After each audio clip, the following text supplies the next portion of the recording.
이 시간에는 아내 그리고 아내라고 하는 주제를 가지고 주의 말씀을 듣겠습니다. 2016년도 7월부터 약 3개월 동안 교회 공사를 했습니다.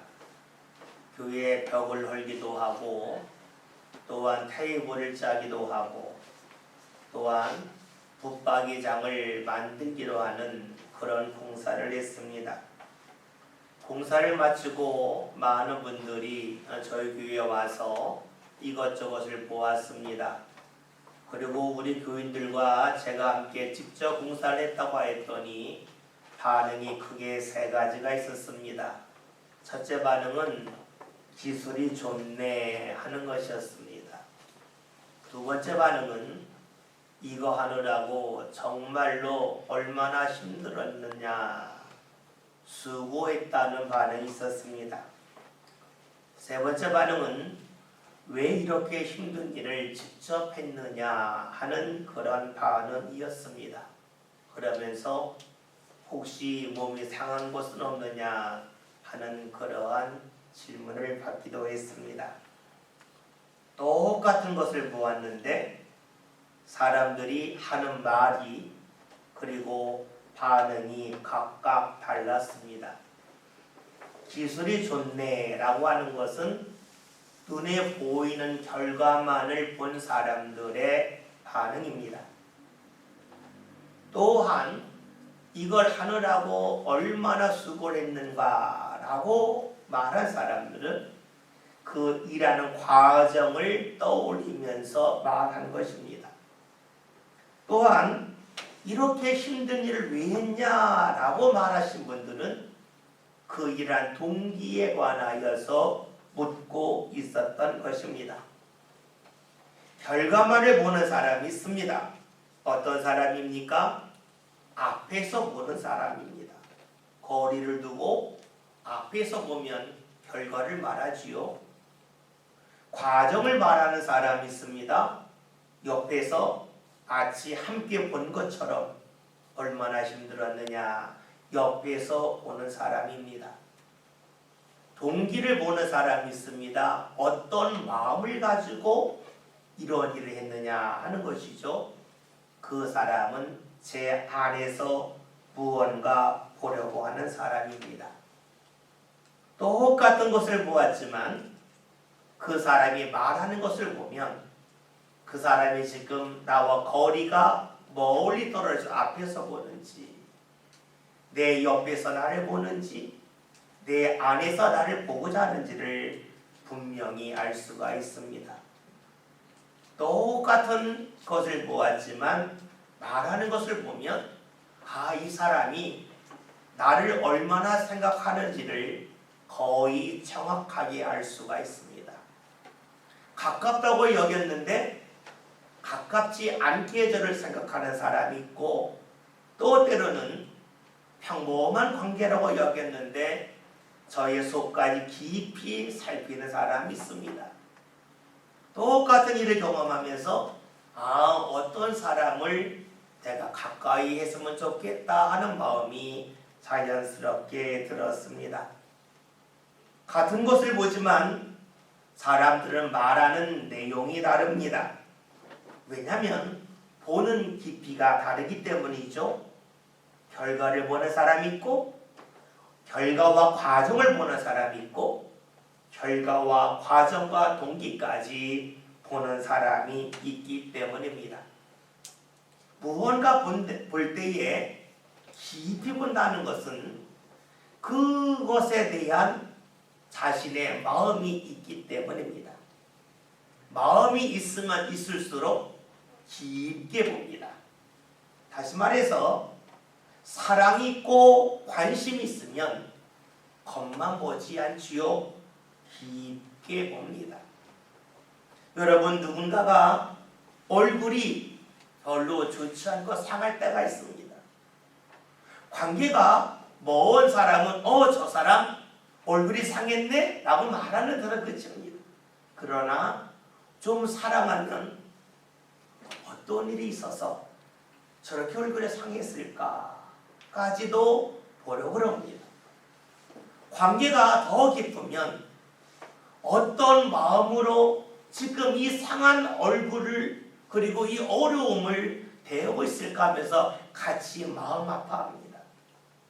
똑같은 것을 보지만 얼마나 사랑하느냐에 따라서 보는 깊이가 달라집니다.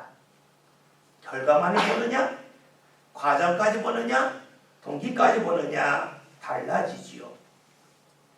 우리는 살아가면서 많은 상처를 받습니다. 상처 중에는 몸에 나는 상처가 있어요.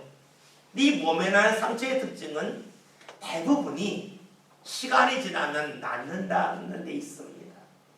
그냥 상처는 몸의 상처만이 아니라 마음에도 상처가 있습니다. 마음의 상처는 몸의 상처와 달라요. 왜냐하면 시간이 지났다고 해서 저절로 치료되거나 낫지 않기 때문입니다. 그러면 사람들이 왜 마음의 상처를 받을까요? 대부분 이러하죠. 누군가가 나를 대할 때에 나의 겉모습만 보고 말하고 판단할 때에 우리는 마음의 상처를 받습니다. 마음의 상처를 받는다는 것은 자신의 마음을 몰라준다는 것이고 자신의 마음을 헤아리지 않는다는 것이지요. 누군가 실수할 때가 있어요. 실수할 때에 실수한 것만 이야기한다면 결과만을 보는 것이죠. 왜 실수했을까? 왜 그렇게 했을까? 거기까지 생각한다면 과정을 알려고 하는 것이고 동기까지 알려고 하게 되겠죠. 그런 사람을 만나면 마음의 상처를 받지 않습니다. 오늘 우리 시대에는 서로 간에 마음의 상처를 많이 주고 있습니다. 그 이유는 사람들을 대할 때에 겉모습만, 결과만을 보는데 연연하기 때문이지요. 물론 우리 시대는 속도가 중요해요. 시간이 돈이에요.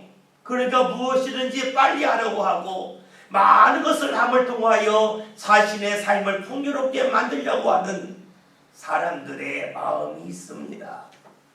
그러다 보았더니 빨리 보아야 돼요. 겉만 봐요. 속을 보려고 하지 않아요. 결과만을 보려고 그래요. 그러하다 보았더니 마음의 상처를 많이 주고 삽니다. 그리고 이런 일이 너무나 익숙해지다 보았더니 그런 일을 자연스럽게 할 때가 많지요. 예전보다 물질은 많아졌지만 우리의 삶에는 많은 외로움이 있습니다. 외로움이 있는 이유는 사람들이 나의 겉만을 보려고 결과만을 보려고 하기 때문이지요. 그렇다면 이런 모습이 오늘 우리 시대에만 있는 것일까요? 우리가 좀 더 냉정하게 본다면 어느 시대든지 간에 사람들은 겉모습만을 보기를 좋아하고 있었습니다. 어느 시대 사람들이나 늘 외롭다고 말합니다. 그래서 그런지 사람들이 자리에 매달리지요. 내가 있는 자리에서 밀려나면 내가 있는 자리보다 더 좋지 않은 자리로 내려가면 자신을 바라보는 사람들의 눈빛이 달라짐을 알기 때문에 자꾸 자리에 매달려요. 결과에 매달릴 수밖에 없습니다. 그런 우리들에게 감사한 일이 하나가 있습니다. 그것은 바로 하나님이 계시다는 겁니다. 하나님이 계신 것이 왜 감사한 일일까요? 우리가 잘 알고 있는 말씀 중에 사무엘상 16장을 보면 하나님의 사람 사무엘이 이새라고 하는 사람의 집에 가서 그의 아들 중에서 앞으로 하나님이 세우실 사람을 만나서 그를 하나님의 사람으로 세우라고 하는 말씀을 들었습니다. 이때 사무엘이 이새의 집에 가서 아들들을 보면서 이 사람이 하나님이 세우실 사람이 아닐까 할 때에 하나님께서 그에게 말씀을 주셨어요. 주신 말씀이 이러하죠. 사람의 신체, 용모를 보지 마라. 사람은 외모를 보지만 나 여호와는 중심을 보느니라. 하나님이 어떤 분입니까? 하나님은 사람의 중심을 보는 분이라는 겁니다. 사람들은 겉모습을 봅니다. 외모를 봅니다. 결과에 매달리지요. 그러나 하나님은 우리의 중심을 보고 계십니다. 중심을 보신다고 하는 것은 우리가 무언가 했다 하는 그 결과만을 보시는 것이 아니라 이 일을 어떤 과정 속에서 했는가? 어떤 마음을 가지고 했는가? 이것까지도 하나님이 보고 계시다는 사실입니다. 즉 하나님은 우리의 마음을 헤아리고 계십니다. 그러기에 결과만을 보는 사람과 하나님은 너무너무 다르십니다. 우리가 결과에만 매달리면 어떻게 될까요? 하나님은 결과만이 아니라 과정과 동기까지 보기 때문에 하나님과 가까워지기가 어려워요. 우리가 살아가면서 결과에 매달리면 이 사람이 어떤가? 이 사람이 왜 이런 일을 했는가? 그 행동만을 본다면 우리는 결과에 매달리는 사람이 돼요. 그러면 결과만이 아니라 과정과 동기까지 보시는 하나님과 우리의 삶은 거리가 있을 수밖에 없어요. 하나님과 멀어진다는 것이지요. 하나님과 멀어진다고 하는 것은 하나님이 허락하시는 은혜의 자리에서로 멀어지는 것을 말합니다. 여러분, 우리가 하나님과의 관계를 맺을 때에 어떻게 맺어야 될까요? 제가 설교 서두에서 말씀드렸습니다. 공사를 하고 난 후에 결과만을 보면서 앞에서 보는 사람이 있다. 과정을 말하는 사람이 있다. 옆에서 보는 사람이 있다 그랬습니다. 어떤 동기에서 있는지 안에서 보는 사람이 있습니다. 어떤 사람을 가까이 하고 싶습니까? 우리는 그 답을 잘 알고 있죠. 그렇다면 하나님께서도 어떤 사람을 가까이 하실지에 관하여 우리는 명확하게 할 수가 있습니다. 겉만 보는 것이 아닙니다. 과정까지만 보는 것이 아닙니다. 동기까지, 마음까지 보고자 할 때에 우리는 하나님이 기뻐하는 사람으로 살아갈 수가 있습니다. 그러면 우리가 어떻게 하나님 안에 들어갈 수 있을까 하는 것입니다. 우리는 흔히 이런 이야기를 합니다. 누군가를 보면서 나 저 섬 속 알아. 나 저 섬 속 10번도 들어갔다 왔어 라는 말을 합니다. 언제 그럽니까? 나보다 경험이 부족한 사람을 보고 말을 하지요.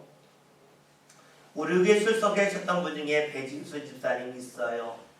이 집사님이 대학에서 미술을 전공했는데 그러다 보니 고등학교 때에 화실에서 열심히 그림을 그렸답니다.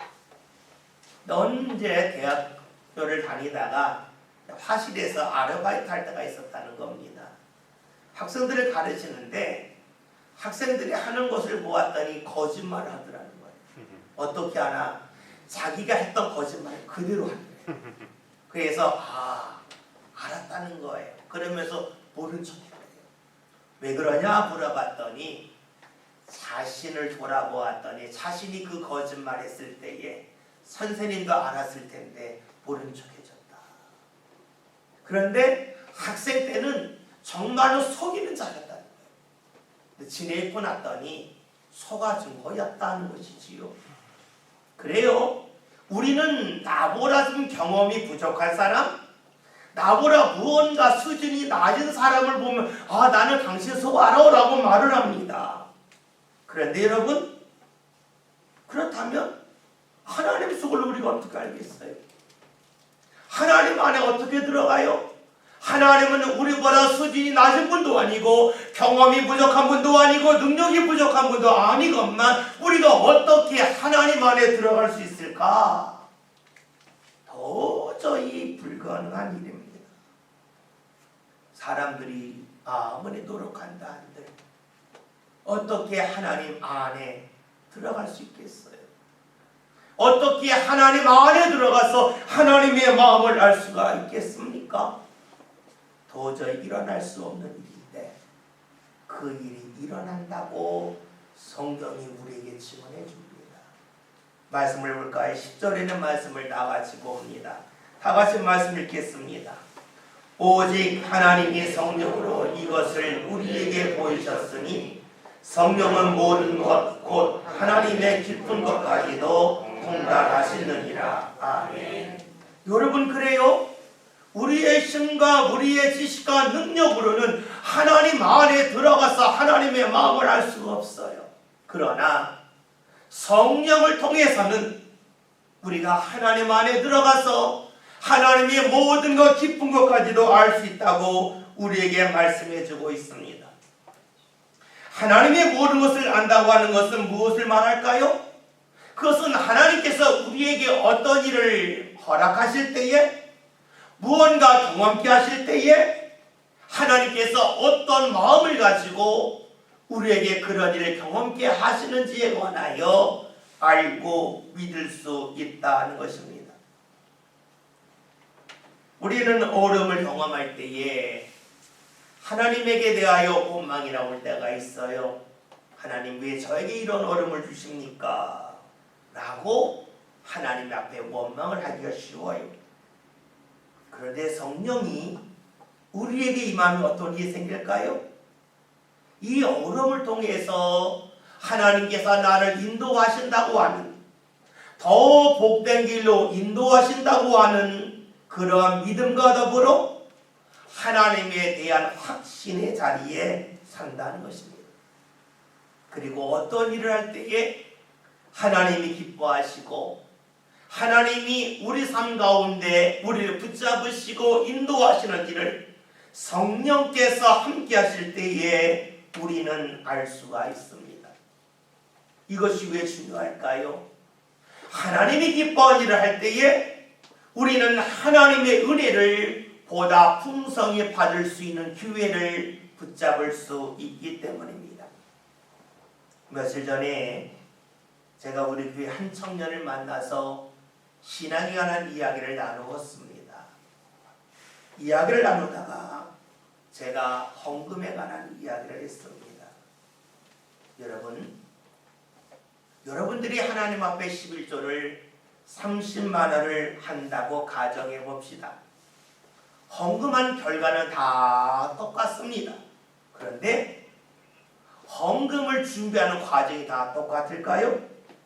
생각해 봅시다. 30만 원 11조를 했는데 어떤 사람은 만원짜리 30장을 했습니다. 어떤 사람은 5만원권을 6장을 했습니다. 똑같이 30만 원입니다. 똑같을까요? 다를까요? 결과는 같습니다. 그러나 우리가 이것을 쉽게 생각하려면 이렇게 보면 됩니다. 누군가 여러분에게 30만 원을 주는데 100원짜리를 가지고 30만 원을 줄 수도 있고 500원짜리를 가지고 30만 원을 줄 수도 있고 1000원짜리, 5000원짜리 그리고 만원권, 5만원권을 가지고 여러분의 30만 원을 줄 때가 있습니다. 언제 가장 기분이 좋습니까? 100원짜리입니까? 500원짜리입니까? 만원권입니까? 5만원권입니까? 저라면 100원짜리 싫습니다. 액수가 똑같아도 싫습니다. 만원권 괜찮겠지만 저라면 5만원권 받을 때가 좋습니다. 왜냐하면 돈은 바꾸라면 반드시 세잖아요. 셀 때에 30장 세는 것보다는 6장 세는 게 더 좋지요. 여러분, 우리가 헌금할 때에 30만 원 헌금하지만 결과만을 드리는 사람이 있어요. 때로는 과정도 드리는 사람이 있어요. 헌금을 할 때에 어떤 분들은 액수는 30만 원인데 앞뒤가 막 섞여지는 분이 있고 앞뒤가 딱 맞는 분이 있습니다. 결과는 똑같습니다. 그러나 과정이 똑같을까요? 동기는 똑같을까요? 제가 그 청년에게 이런 얘기 했습니다. 저는 헌금할 때에 은행에 가면 현금 인출가 갑니다. 가서 제 통장에 가로 100만 원 있는데 30만 원 헌금하려면 일단 100만 원을 찾습니다. 그리고 나서 신고를 다 뺍니다. 그리고 헌금할 돈 중에서 깨끗하지 않은 돈이 있으면 다시 입금을 합니다. 옆에 가서 다시 뽑아요. 현금 인출이 여러 개잖아요. 왔다 갔다 합니다. 5분 안에 30만 원 헌금할까 새 돈 나옵니다. 5분이면 충분합니다. 그 이상 안 걸려요. 왜요? 저는 하나님 앞에 헌금할 때에 결과만을 드리고 싶지 않기 때문에 그래요. 이왕 할 거라면 왜 결과만을 드려 그럽니까? 내 마음을 담으려면 과정이 있어야 되고 이 과정은 동기 속에서 나오는 겁니다. 똑같습니까? 저는 똑같지 않다고 봅니다. 우리는 자꾸만 이 세상을 살아가면서 외모에 익숙해져 있습니다. 아, 결과가 같지 않냐? 똑같이 30만 원 했는데 그게 뭐가 다르냐라고 생각을 합니다. 그러나 똑같지 않습니다. 똑같다면 여러분이 회사에서 월급을 받을 때에 100원짜리를 팔아도 화내면 안 됩니다. 누군가 여러분에게 100만 원을 줄 때에 1000원권으로 준다 할지라도 화내면 안 됩니다. 우리는 누군가에게 원하는 것이 있으면서도 하나님에게는 그렇게 하라고 하지 않습니다. 왜요? 결과에 매달리기 때문입니다. 그런데 성령이 함께하면 어떻게 될까요? 하나님이 무엇을 기뻐하실지에 관하여 예민해집니다. 똑같은 것을 한다 할지라도 어떻게 하는 것이, 어떤 마음을 가지고 어떤 과정을 밟아가며 하는 것이 하나님이 가장 기뻐하실지에 관하여 예민하게 생각합니다. 결코 5분이 아깝지 않습니다. 5분 때문에 나의 마음과 정성을 주님 앞에 드리고자 하는 것을 잊지 아니합니다. 여러분, 성령이 무엇을 하십니까? 하나님의 깊은 것까지도 알게 하십니다.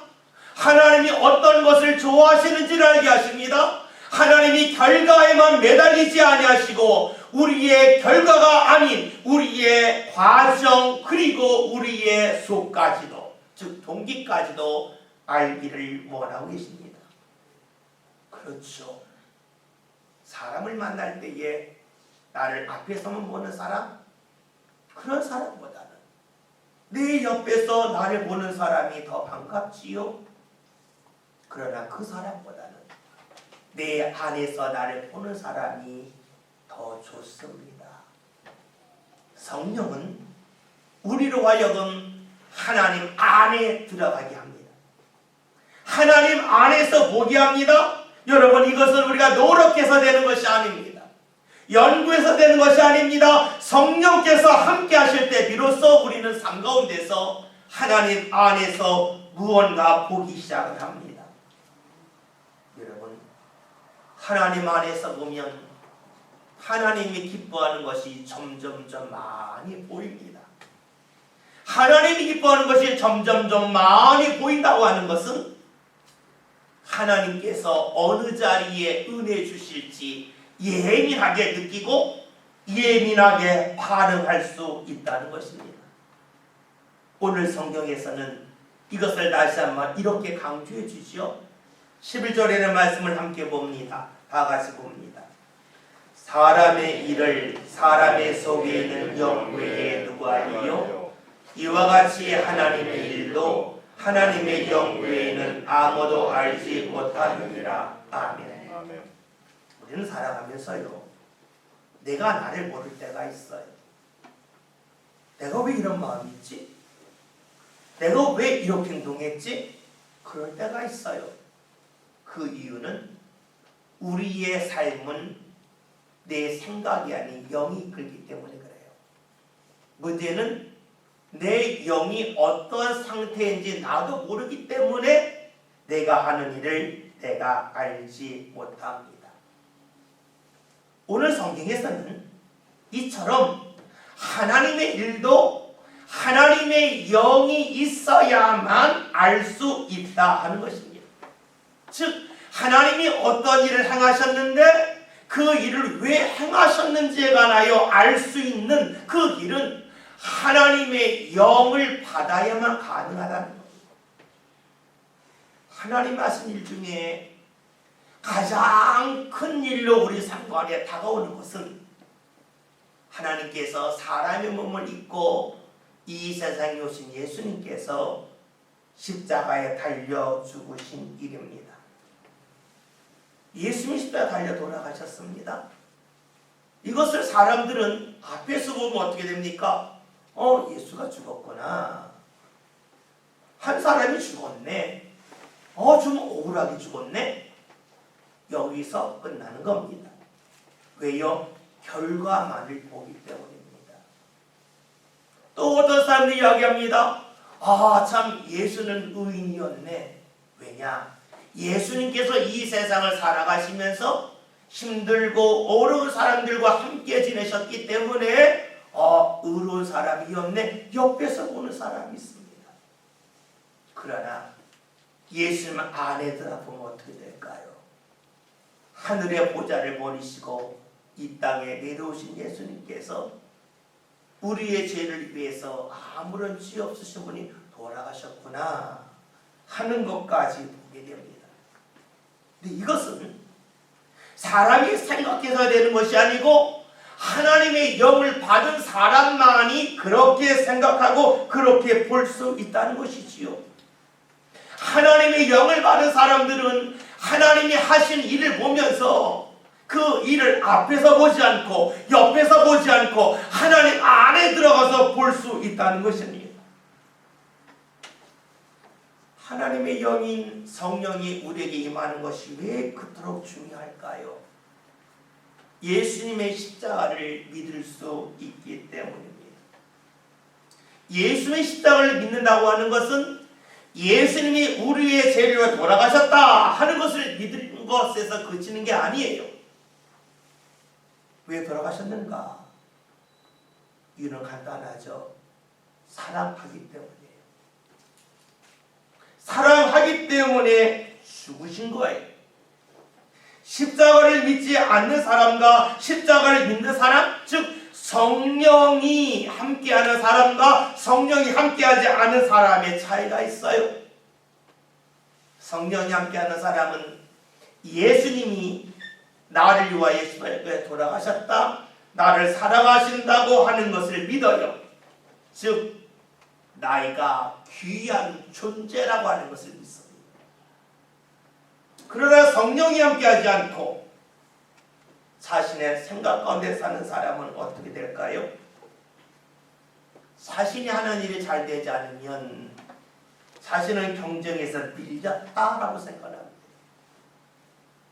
누군가의 경쟁에서 밀리면 나는 하찮은 존재라고 생각을 합니다. 왜요? 하나님의 마음속에서 우리의 삶을 보지 않기 때문입니다. 성령을 받은 사람의 특징이 있습니다. 자신을 귀하게 여깁니다.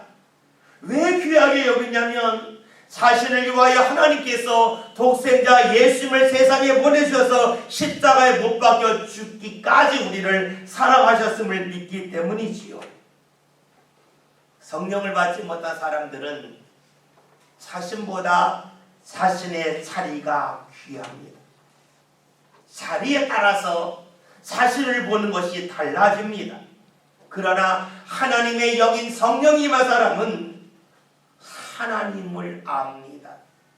자신을 사랑하심을 압니다. 그리고 자신을 사랑하시기에 자신에게 가장 좋은 것을 주심을 압니다. 여기서 우리가 생각할 것이 있습니다. 좋다는 것이 무엇일까 하는 겁니다.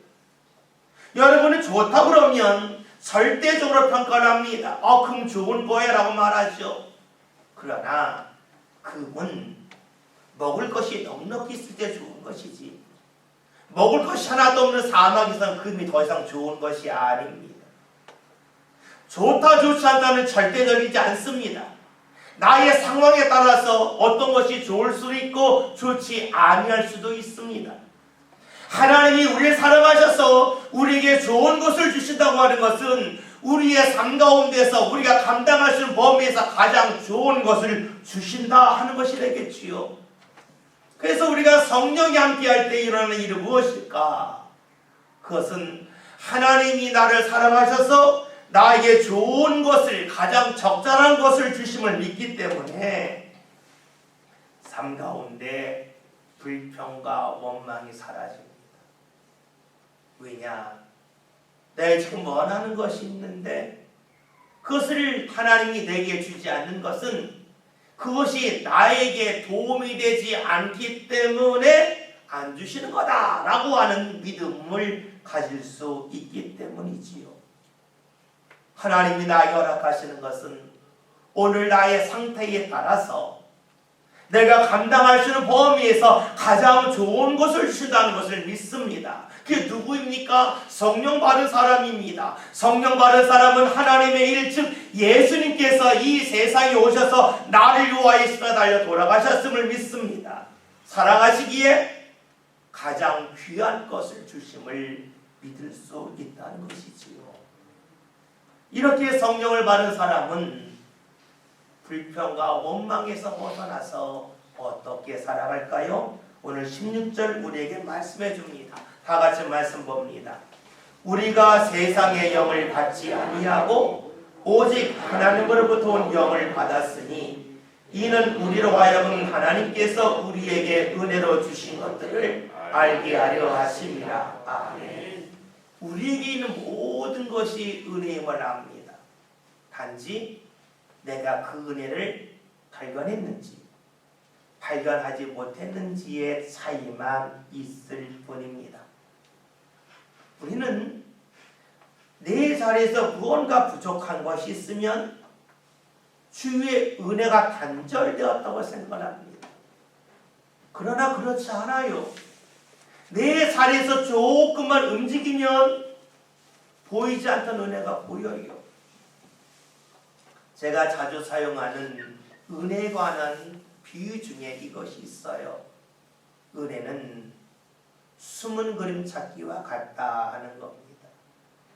숨은 그림은 그냥 보면 잘 안 보이지만 그 숨은 그림이 있는 그 그림을 돌려서 보면 안 보였던 것이 보여요. 하늘 국자가 있는데 우리 국자면 늘 어떡합니까? 아래가 뜰 수 있는 것, 위가 이렇게 잡는 것을 생각하잖아요. 그런데 국자 그림이 거꾸로 있으면 안 보여요. 그러나 그림을 돌려놓으면 국자를 쉽게 찾습니다. 똑같은 그림이지만 그림을 돌리면 안 보였던 것이 보여요. 여러분, 하나님의 은혜가 어떻습니까? 우리 삶 가운데 넉넉히 있는데 우리의 삶의 자리가 고정되어 있으면 안 보일 때가 너무나 많아요.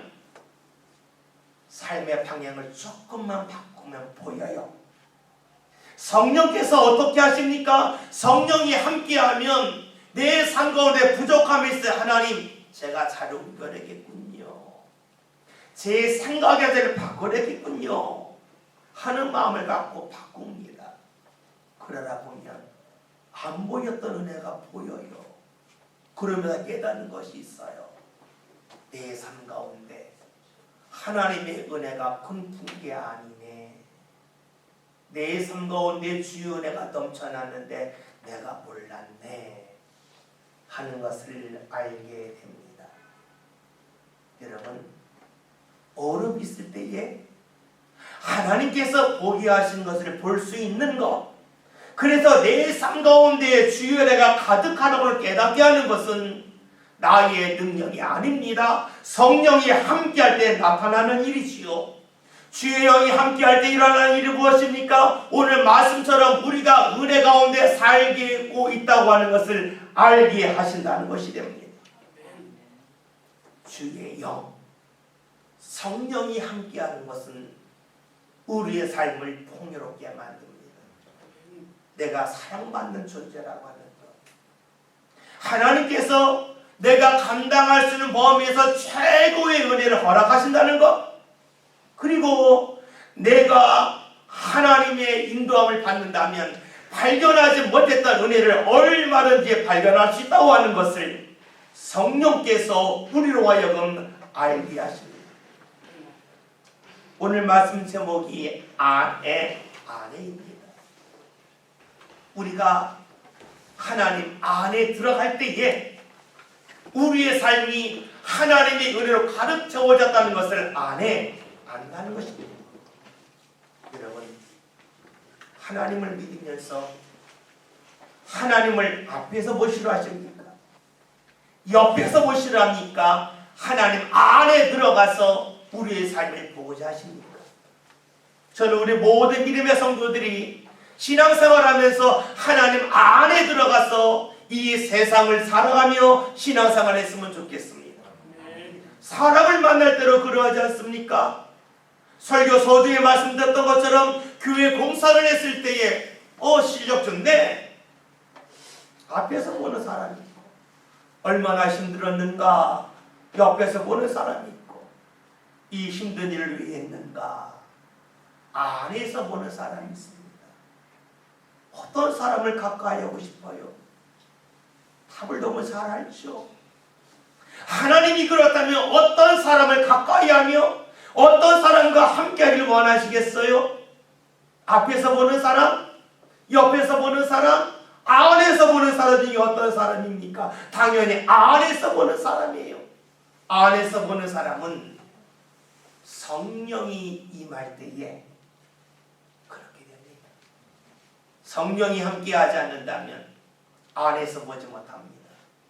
그래서 나 자신의 자리에 대하여 연연하고 불평하고 원망하며 살지만 하나님 안에 사는 사람은 감사하며 삽니다. 그리고 주의 은혜를 찾고자 힘씁니다. 하나님 안에 들어가는 방법은 오직 성령이 함께하는 것밖에 없습니다. 저와 여러분의 삶 가운데 성령이 함께하기를 사모합시다. 그리고 성령이 함께하는 삶을 살아가셔서 우리의 삶이 앞에서 보고 옆에서 보는 것이 아니라 하나님 안에 들어가서 우리의 삶을 보는 가운데 감사가 가득하고 지금까지 발견하지 못했던 주 은혜를 발견하면서 그래 하나님의 나와 함께 하심을 내가 이제 아네. 이 고백이 저와 여러분 삶 가운데 늘 이어질 수 있기를 주의 이름으로 기원드립니다.